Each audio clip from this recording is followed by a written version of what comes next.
Safety's on the mind with Lima Police Chief Angel Cortes. He's joining us today. Always safety, but Chief, we got this big storm coming, and so what advice do you have for people who might actually be out and about and driving in this?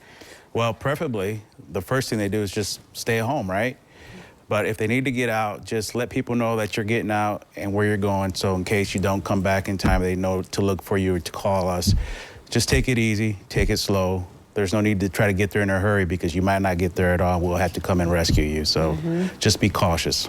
And you don't want your guys out there. I mean, we're talking about these wind chills and stuff. I mean, it's dangerous for them to be out long periods of time. It is. You know, we're still going to patrol the streets. We're not going to be patrolling from station. We'll still be doing the regular patrols and the preventative patrols. But you're absolutely right. We don't want our guys or our ladies out there in this extra cold temperature because they're, you know, susceptible to the same thing as everybody else, the cold. And speaking of the cold, we were talking about the homeless, and you're kind of concerned about that. So you guys are working up a plan right now. Tell us more about that. Yeah, so we really don't have the facilities ourselves to provide anywhere for the homeless people to stay warm or anything like that. So I've instructed one of my sergeants to reach out to area resources such as the Red Cross and the daily the soup kitchen, and to bring all those all that information together and post it on our Facebook page so people know what's available to them, such as a warm place to stay or a hot meal to eat. We do still have some food supplies at the police department. We have a program called the GAP program where we can provide some food to people in need just to fill that gap until they can provide themselves with a more nutritious meal. And we'll have that available to our patrol officers, and if they see a need, responding to a call, they'll provide that for the people. Right, yeah, because it's kind of a concern the homeless out there on the streets in this kind of weather, because this is so extreme. We're not used to this typically. Right, absolutely. Yeah, exactly. All right, so we're still maybe getting a little bit of shopping in. Any tips about how to stay safe for that last minute shopping out there? Yeah, we always talk about this, and they're probably tired of hearing about it, right? So basically, just keep your car locked. If you buy some bags, put them in the trunk. People don't need to know what you bought.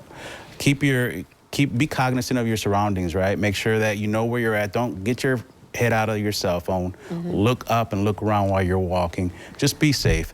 And driving is the same thing. You know, we get a lot of people who celebrate a little too much during the holidays, so be cognizant of the people out there who may be not driving as well as they should be.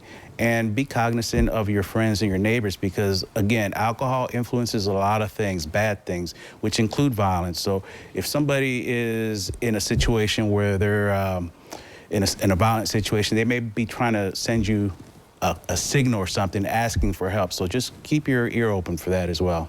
Speaking of alcohol, New Year's Eve is one of those typical times in the new year. So it's kind of still the same thing, right? You know, be careful, designated drivers, that kind of thing for the holidays, all the holidays. Yeah, absolutely. This is the time of year where people celebrate, and sometimes they get a little carried away.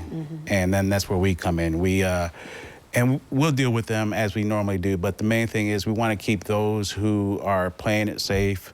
We want to keep them safe. And sometimes people who are under the influence make mistakes. Right.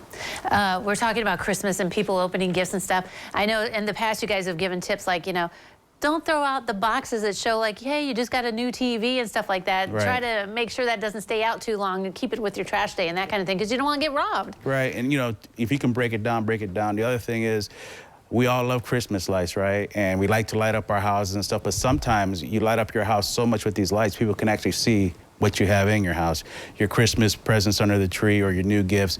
So, you know, draw your curtains shut, make sure they're not looking in, and secure your home because people will burglarize homes, and we don't get a ton of those, but what they do is they grab the smallest things they can and they get out, so. All right, very good safety tips. Thanks, Chief, for coming today. Good to see you. All right, don't go away. We got medical news coming up next.